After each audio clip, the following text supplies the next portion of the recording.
In this video, let's talk about an incredible Damar Hamlin update, look at the playoff picture for the wildcard weekend, take a glance at the Chiefs' 2023 opponents, as well as a potentially exciting and very fast wide receiver prospect for next year that the Chiefs just signed today. But first, how about those? All right, first off, congratulations are in order because the Chiefs beat the Raiders in rather convincing fashion on Saturday, winning 31-13. I was very pleased. It was very not stressful. My blood pressure stayed relatively even for once, probably this entire season. A rarity, but I liked it. They swept the entire division with that win, by the way. That's right. Beat the Broncos twice, beat the Chargers twice, beat the Raiders twice. Let's go. And then here's something to note about that win as well. The Chiefs have scored 28 plus points in 10 straight games against the Raiders, which ties them for the longest streak in any matchup all time. The Rams did this in 10 straight versus the Packers from, yesterday, basically. 1949 to 1953. Pretty freaking crazy. If you ask me, the Chiefs have definitely proved a lot of people wrong, silencing critics everywhere, as many predicted that basically any of the other AFC West teams would win the division and the Chiefs would take a step back this season with Tyreek Hill gone. Blah, blah, blah, blah, blah, blah, blah, blah, blah, blah, blah, blah. Well, it's not the case. No Tyreek. No problem. You see, Mahomes leads the NFL in passing yards, passing TDs, passing first downs, and passes of 25 yards or more. He also beat Drew Brees' 2011 record of most offensive yards in a season, which is passing yards, rushing yards, and receiving yards. Mahomes had a 6 whole receiving yards on the season. Pretty nice. And yes, I know Mahomes did it in 17 games. While I know Drew Brees did it in 16, but people who use that as a pathetic attempt to discredit the accolades are going to need to relax and go cry in some other corner because 1, I do not care about your sensitive little feelings, and 2, that's just the way it's going to be as the NFL opted to increase the overall amount of games played to capitalize on the amount of money that could be made on these teams, on these players in a given season. There's literally nothing Patrick Mahomes can do about it, but do his job so he does not get fired and play the games. All right, I will calm down, but play he did this season very well. In fact, enough, in my opinion, to give him the obvious nod for MVP. I mean, just look at this. I talked about it a little bit earlier, but here's details. Mahomes leads the NFL in passing yards, passing TDs, first downs, and yards of 25 or more. And here's the details. He has 5,250 passing yards, which is 511 more than second place, 41 passing TDs, 6 more than second place, 272 passing first downs, 35 more than second place, and 49 passes of 25 plus yards, 14 more than second place. So you be the judge on who gets the MVP nod, but as for me and my house, we will vote Mahomes.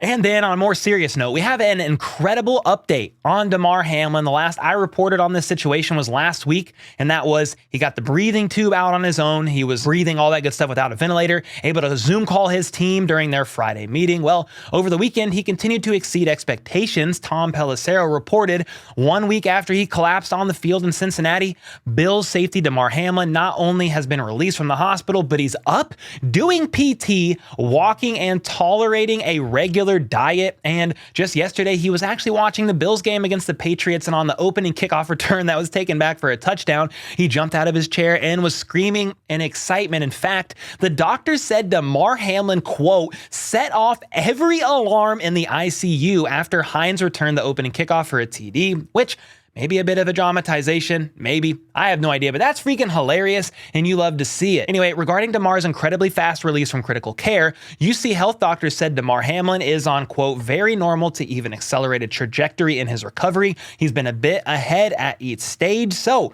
today, he was released from UC Health and flew home to a hospital in Buffalo, Kaleida Health, and will continue to undergo tests and be monitored. He's currently listed in stable condition and continues to make significant progress in his recovery. A pair of physicians there will further evaluate Hamlin at the hospital in the next few days, while working closely with Bills doctors and trainers. And then Damar tweeted out a couple messages as well today saying, headed home to Buffalo today with a lot of love on my heart. Watching the world come together around me on Sunday was truly an amazing feeling. The same love you all have shown me is the same love that I plan to put back into the world and more. He then said, grateful for the awesome care I received at UCMC. Happy to be back in Buffalo. The docs and nurses at Buffalo General have already made me feel at home. And with that being said, guys, hopefully the next time I update you on Damar Hamlin, he keeps going up and up and up and will eventually be home, resting with his loved ones, with his family, and that is the best thing that we could hope for at this point. All right, with the conclusion of Week 18 this past weekend, the regular season is over, and now we set our eyes onto the postseason, and this graphic you see right here, nicely done by one of the mods, Brand, is a look at the current bracket for both the NFC and the AFC, and let's glance at the NFC first. Eagles 1, 49ers 2, Vikings 3, Tampa Bay 4, Dallas 5, New York Giants 6, and Seahawks 7, and this makes the NFC's wildcard weekend look like this. You got the Bucks versus the Cowboys, the Vikings versus the Giants, and the 49ers against the Seahawks. I don't know why I did that, with the Eagles getting a first-round bye and playing the lowest remaining seed in the divisional round. As far as the AFC goes, the seeding looks like this. Chiefs, what does it take to be number 1? 2 is not a winner, and 3 nobody remembers. Talking about the Bills and Bengals. That was some Nelly. Please don't copyright this video. But the Bills are 2, Bengals are 3, Jags 4, Chargers 5, Ravens 6, Dolphins 7. That makes the AFC's wildcard weekend look like this. You got the Jags versus Chargers, the Bengals versus the Ravens, which, since the Bengals beat the Ravens yesterday, no coin flip is necessary, and the Bengals get home field advantage, so nice. And then you have the Bills versus the Dolphins, and since the Chiefs have the 1 seed, they will face the lowest remaining seed in the divisional round. I would imagine the Bills and Bengals win, unless there's a crazy upset that could happen. So that means the Bengals and Bills will likely face off during the divisional round, and the Chiefs will either play the Jags or the Chargers. I personally would rather prefer to play the Jags over the Chargers. The Chargers always are a very tough opponent. We beat them twice this year, yes, but by 3.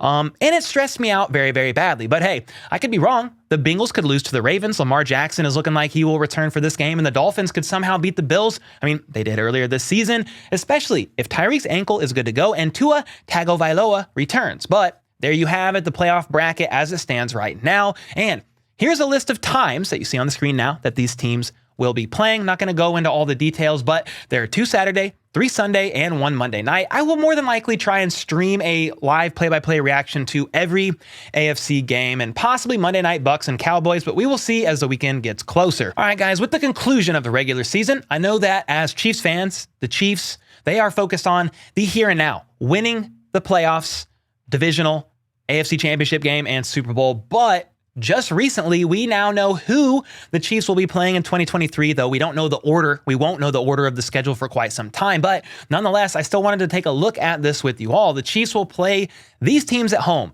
Broncos, Chargers, Raiders, Bills, Bengals, Dolphins, Bears, Lions, Eagles, oh my. Then they will fly out to play against these teams on their home field or turf. Hate turf, ban turf. The Broncos, Raiders, Chargers, Jags, Patriots, Jets, Packers, and Vikings. The Chiefs, of course, will play each team in the AFC West twice. Broncos, home and away. Raiders, home and away. Chargers, home and away. That's 6 games. Then they will face the AFC East. Bills, Dolphins, Patriots, and Jets, and the NFL North, Vikings, Lions, Packers, Bears. So there's 14 of the Chiefs matchups for 2023. And then they will also face the Bengals and the Jags because of where each team finished in their respective division this past year. And then finally, the Chiefs will be playing against the Eagles, which is calculated by the AFC West having to play the NFC East, but only against the team they finished similar to in the division. So since both the Chiefs and Eagles won their division, they will be playing each other, and the Chargers, since they're second, will be playing the Cowboys since they finished second, and so on and so forth. And there you have it. It's also already decided that the Chiefs and Eagles game will be played at Arrowhead, so that's pretty exciting. Andy Reid against his former team, Travis Kelce versus brother Jason Kelce, which, I don't know, could be a Super Bowl rematch early on next season after the 2 teams face each other this year for the Super Bowl. Maybe. You never know. Then we got to talk about some players that the Chiefs held for tryouts today, and they also made a couple reserve/future signings as well. And as a reminder, players signed on reserve future deals will not count towards the team's current active roster while they play in the postseason this year. When the 90-man offseason roster opens up at the beginning of the league new year in March, players signed to reserve future contracts will officially be considered members of the team. Got it? Good. First up, former Alabama wide receiver / punt returner Slade Bolden worked out for the Chiefs today. Bolden was a UDFA in the 2022 NFL Draft who spent camp with the Ravens, had sports hernia surgery in September, but is now fully healthy. He's listed at 5'11", 191 pounds, and ran a 6'6", 40, appeared in 30 games over his Crimson Tide tenure, and during that span, he caught 68 receptions for 712 yards and 4 TDs. He also had 22 punt returns for 148 yards during his time with Alabama. They also tried out a QB from the CFL, Canadian Football League, and his name is Nathan Rourke. One of those. He's a QB for the BC Lions, and he flew in for a tryout with KC, but has already also tried out with several other teams. He went undrafted out of Ohio University in the 2021 draft and ended up signing a 3-year deal with the BC Lions in May of 2021, and he put up over 3,300 yards and 25 TDs in 2022, setting a CFL single-season record, and he didn't even play the full season due to a foot injury. The likely reason the Chiefs are trying out another QB is because Mahomes is broken, has been figured out, and is regressing without his crutch, Tyreek Hill. Okay, no, that's a joke, obviously. It's more than likely because Chad Henne may not be there next year, and so you want competition in the QB room, even if they do think Shane Buechele is their backup answer for next year and moving forward. And then the Chiefs signed former Indiana wide receiver Ty Fryfogle. Say that with a straight face 5 times fast, to a reserve future deal. Fryfogle signed with the Dallas Cowboys as a undrafted free agent in 2022, but he was waived with an undisclosed injury back in August. He landed on IR before coming to terms with the Cowboys on an injury settlement. In his 5-year career with the Hoosiers, where he went to college, the 6'1" and 206-pound receiver appeared in 45 games, recording 158 catches for over 2,200 yards and 14 touchdowns during that span. I like that a lot. And something else I like is another receiver the Chiefs just signed, a rather fast specimen, I might add. This specimen might be faster than a cheetah. That's right. Tom Pelissero reported today that the Chiefs signed wide receiver John Ross, the not first, not second, but third, to a reserve future deal per source. Ross was the number 9 overall pick in the 2017 draft. So he was literally selected right before Patrick Mahomes by the Bengals. Then obviously the Chiefs moved up to 10 and drafted Mahomes. Anyway, this man, John Ross, is 5'11", 190 pounds, 27 years old, and is known for running the fastest 40 time during his combine. He ran a 4.22 40, setting the new record at the time after surpassing Chris Johnson's 4.24 time. And it's interesting to note that after he ran that 40, he tweaked both calves, and I don't think he could finish his drills at the combine, but nonetheless, he still ran really fast. Vroom, vroom. And in case you were wondering, Tyreek ran a 4.29 40, and again, Ross ran a 4.22. So 0.7 seconds faster. Yeah, he's fast, but he struggled with health issues and also with catching the ball. In his 4 seasons as a Bengal, Ross suited up for only 27 of the 64 possible games, some due to injury, some probably due to something else behind the scenes that we don't know about, and then some was for dropping passes. His rookie year, he only appeared in 3 games due to injuries. Second year in the league, he started 10 games, but had a terrible catch rate of 36.2%,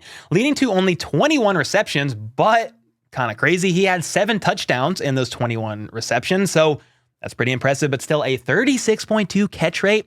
Good God almighty. He started out hot in 2019, but then spent weeks 5 through week 13 on IR, and then only played in 3 games in 2020. And in total, in 27 games with the Bengals across 4 seasons, Ross caught 51 passes for 733 yards and 10 touchdowns. John Ross then became an unrestricted free agent in 2021, signing a 1-year deal with the Giants, or the Giants if you're not as fancy as I am, but spent more time on IR, eventually appearing in 10 games, catching 11 passes for 224 yards before suffering a knee injury that ended his year. Well, to the here and the now, he now finds himself in Kansas City on a reserve futures deal, and again, he's not eligible to play in the playoffs, but he is one more potential weapon for Patrick Mahomes in 2023. Remember, the Chiefs signed wide receiver Justin Watson to a 1-year deal in February following the end of their season, and many thought that Watson was a waste of a signing. Remember, Tom Brady couldn't even do anything with that guy, so why are the Chiefs signing him? Well, he was able to fight for a roster spot and even made some splash plays here this year, including catching that pass last game for 63 or 67 yards. Only catch of the day, but a nice bomb of a catch. So again, you never know how these receivers are going to turn out when they get signed to these deals like this. It's basically to rally them in, start building the 90-man roster, and then they're going to let them duke it out on the field, at least by competing for a roster spot to fight to make either the 53-man roster or the practice squad. And I have a couple potential thoughts about John Ross and what the Chiefs could do with him. First, they could put him alongside Justin Ross, so that way you can have two J. Rosses hanging out on the field together. That would be a lot of fun. All right, that's a little much, but seriously, if you can keep John Ross healthy, he's a similar build to Mecole Hardman and could possibly be used in some similar ways. I don't think he's as good as Mecole Hardman, and obviously Mecole Hardman, until recently, has been able to stay way healthier than this man. And if possible, I'd love to keep Mecole Hardman around. So don't get it twisted there. But John Ross is fast and shifty and very cheap on a one-year deal. If drops are a bit of an issue still for Ross, use him on jet sweeps, wide receiver bubble screens, quick passes out of the backfield like they've recently used Kadarius Toney, and ways similar to that alongside Kadarius Toney. Either way, he will have to fight to earn a roster spot next year, and this isn't the video to talk about Mecole Hardman and his future. I don't know what's in store for him. I think Mecole's injury, like this back half of the season, may affect his stock going into the offseason, so maybe the Chiefs could get Mecole Hardman back on an affordable deal, but I have no idea. You got Kadarius Toney for a couple years on a cheap deal. You know, John Ross is another fast specimen that if anybody can find a way to get somebody involved in the playbook and the roster on the offense, it's going to be Andy Reid, man. He's really good at taking these little pieces and putting them in to fit the puzzle in a pretty effective way. But either way, he's going to have to fight to earn a spot on the roster next year, so it's nothing guaranteed. But again, the Chiefs took a risk for a small price that could plug very well into the offense if he can stay healthy. I wouldn't set expectations super high on this guy, but you never know what could happen next year. Do you guys watching, do you like the signing of John Ross as someone who could come in here and compete for a spot on the roster alongside Justin Ross and others that they may bring back next year? Do you think he's a waste of a signing? Let me know your thoughts in the comments down below, and until next time, let's go. Let's freaking go. How about those?